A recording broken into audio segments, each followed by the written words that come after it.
ये पूजा होमादि की विधि।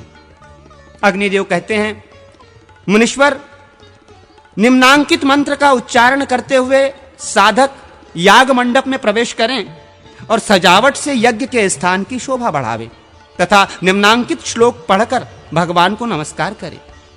वेदों तथा ब्राह्मणों के हितकारी देवता अव्ययात्मा भगवान श्रीधर को नमस्कार है।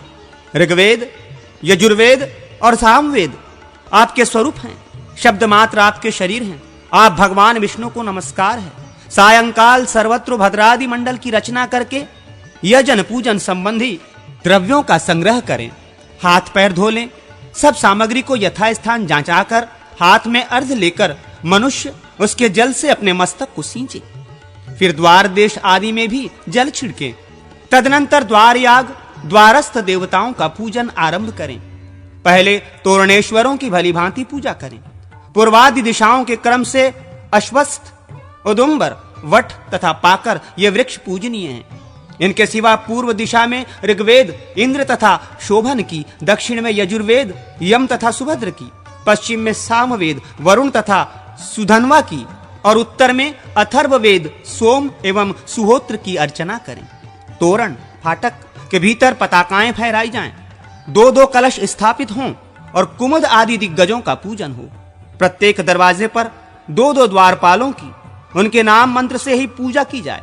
पूर्व दिशा में पूर्ण और पुष्कर का, दक्षिण दिशा में आनंद और नंदन का, पश्चिम में वीरसेन और सुषेण का तथा उत्तर दिशा में संभव और प्रभव नामक द्वारपालों का पूजन करना चाहिए।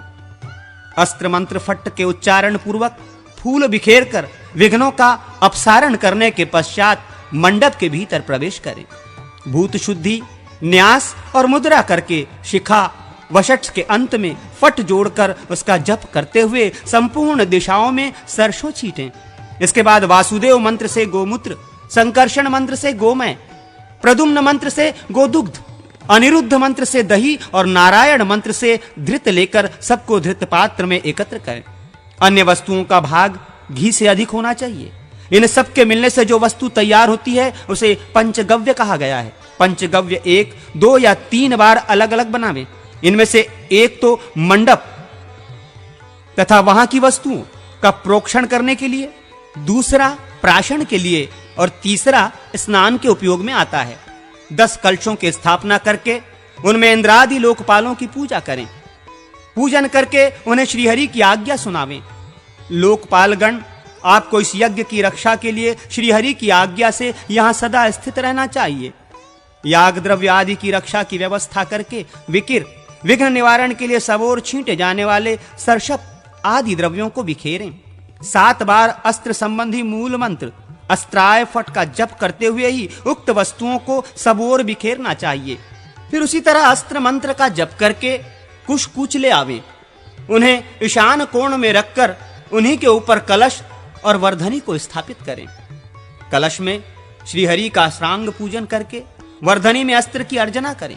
वर्धने की छिन्न धारा से याग मंडप की प्रदक्षिणा क्रम से सींचते हुए कलश को उसके उपयुक्त स्थान पर ले जाएं और स्थिर आसन पर स्थापित करके उसकी पूजा करें।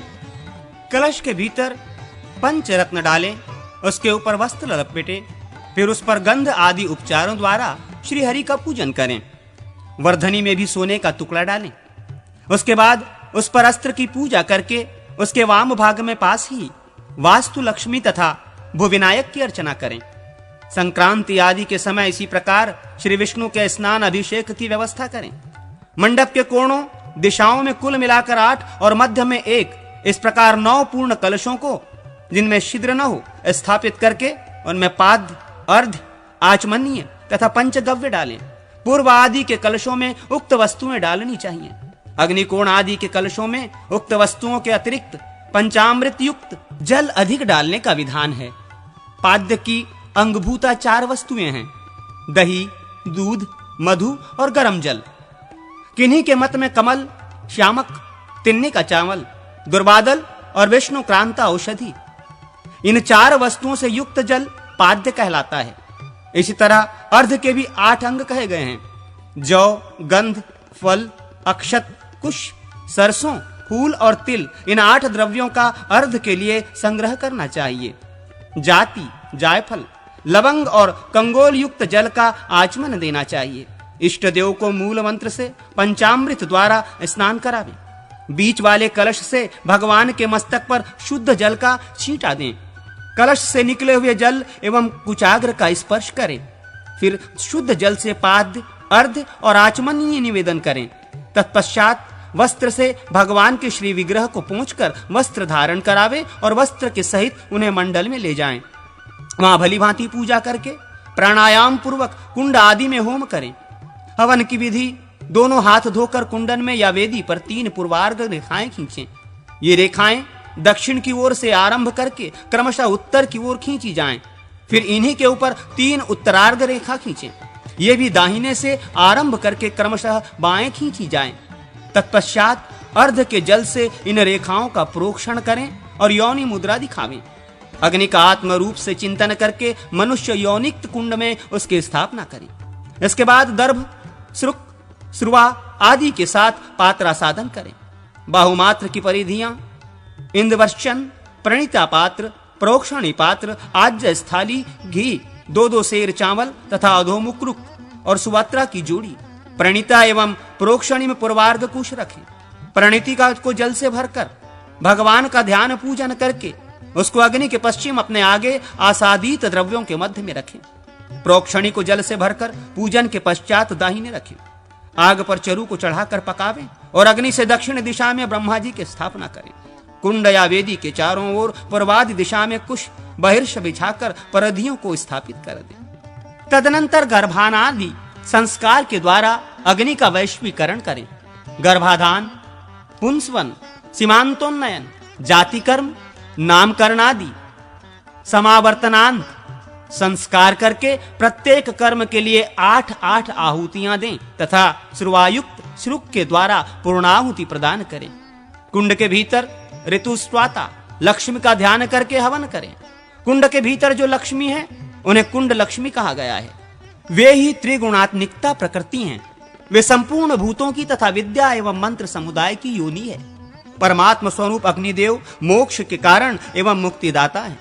पूर्व दिशा की ओर कुंड लक्ष्मी का सिर है। ईशान और अग्निकोण की ओर उसकी भुजाएं हैं। वायव्य नैमित्त कोण में जंघाएं हैं। उदर को कुंड कहा है तथा योनि के स्थान में कुंड योनि का विधान है। सत्व, रज और तम ये 3 गुण ही 3 मेखलाएं हैं। इस प्रकार ध्यान करके प्रणव मंत्र से मुष्टि मुद्रा द्वारा 15 समिधाओं का होम करें। फिर वायु से लेकर अग्निकोण तक आधार नामक 2 आहुतियां दें। इसी तरह आग्नेय से ईशानता तक आज्य भाग नामक आहुतियों का हवन करें। आज्य स्थाली में से उत्तर, दक्षिण और मध्य भाग से धृत लेकर द्वादशांत तक अर्थात मूल को 12 बार जप कर अग्नि में भी उन्हीं दिशाओं में उनकी आहुति दें और वहीं उनका त्याग करें। इसके बाद भू स्वाहा इत्यादि रूप से आहुति होम करें। कमल के मध्य भाग में संस्कार संपन्न अग्निदेव का विष्णु रूप में ध्यान करें। वे 7 जिह्वाओं से युक्त हैं। करोड़ों सूर्यों के समान उनकी प्रभा है। चंद्रोपोपम मुख है और सूर्य सदृश दैवीप्यमान नेत्र हैं। इस तरह ध्यान करके उनके लिए 108 आहुतियां दें अथवा मूल मंत्र से उनकी आधी एवं 8 आहुतियां दें। अंगों के लिए भी 10-10 आहुतियां दें। पवित्राधि वासन विधि। अग्निदेव कहते हैं, मुनीश्वर, संपात आहुति से पवित्राओं का सेचन करके उनका अधिवासन करना चाहिए। नृसिंह मंत्र का जप करके उन्हें अभिमंत्रित करें और अस्त्र मंत्र अस्त्राय फट से उन्हें सुरक्षित रखें। पवित्रताओं में वस्त्र लपेटे हुए ही उन्हें पात्र में रखकर अभिमंत्रित करना चाहिए। बिल्व आदि के संपर्क से युक्त जल द्वारा मंत्रोच्चारण पूर्वक उन सब का 1 या 2 बार प्रोक्षण करना चाहिए। गुरु को चाहिए कि कुंभ पात्र में पवित्रताओं को रखकर उनकी रक्षा के उपदेश से उस पात्र से पूर्व दिशा में संकर्षण मंत्र द्वारा दंत काष्ठ और आंवला, दक्षिण दिशा में प्रद्युम्न मंत्र द्वारा भस्म और तिल, पश्चिम दिशा में अनिरुद्ध मंत्र द्वारा गोबर और मिट्टी तथा उत्तर दिशा में नारायण मंत्र द्वारा कुशोदक डालें। तदनंतर अग्निकोण में हृदय मंत्र से कुमकुम तथा रोचना, ईशान कोण में शिरोमंत्र द्वारा धूप, नैऋत्य कोण में शिखा मंत्र द्वारा दिव्य मूल पुष्प तथा वायव्य कोण में कवच मंत्र द्वारा चंदन, जल, अक्षत, दही और दुर्वा के दोने में रखकर छींटें।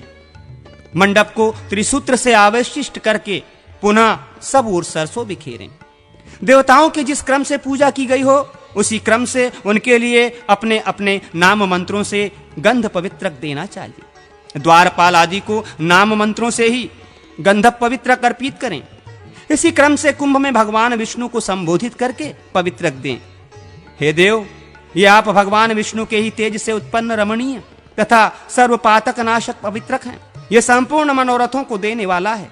इसे मैं आपके अंग में धारण कराता हूं। धूप दीप आदि के द्वारा सम्यक पूजन करके मंडप के द्वार के समीप जाएं और गंध, पुष्प और अक्षत से युक्त वो पवित्रक स्वयं को भी अर्पित करें।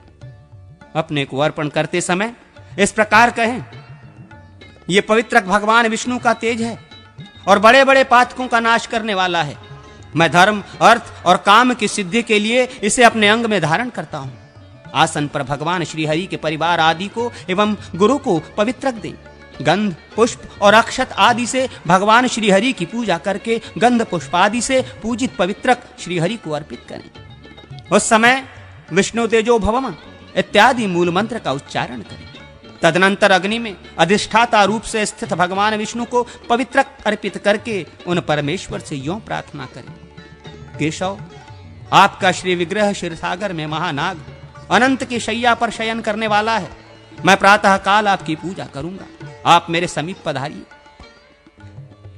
इसके बाद इंद्र आदि दिक्पालों को बलि अर्पित करके श्री विष्णु पार्षदों को भी बलि भेंट करें। इसके बाद भगवान के सम्मुख युगल वस्त्र भूषित तथा रोचना, कपूर, केसर और गंध आदि के जल से पूरित कलश को गंध पुष्प आदि से विभूषित करके मूल मंत्र से उसकी पूजा करें। फिर मंडप से बाहर आकर पूर्व दिशा लिए हुए मंडल त्रय में पंचगव्य, चरु और दंत काष्ठ का क्रमशः सेवन करें। रात में पुराण श्रवण तथा स्रोत पाठ करते हुए जागरण करें। पर प्रेषक, बालकों, स्त्रियों और भोगी जनों के उपयोग में आने वाले गंध पवित्रक को छोड़कर शेष का तत्काल अधिवासन करें।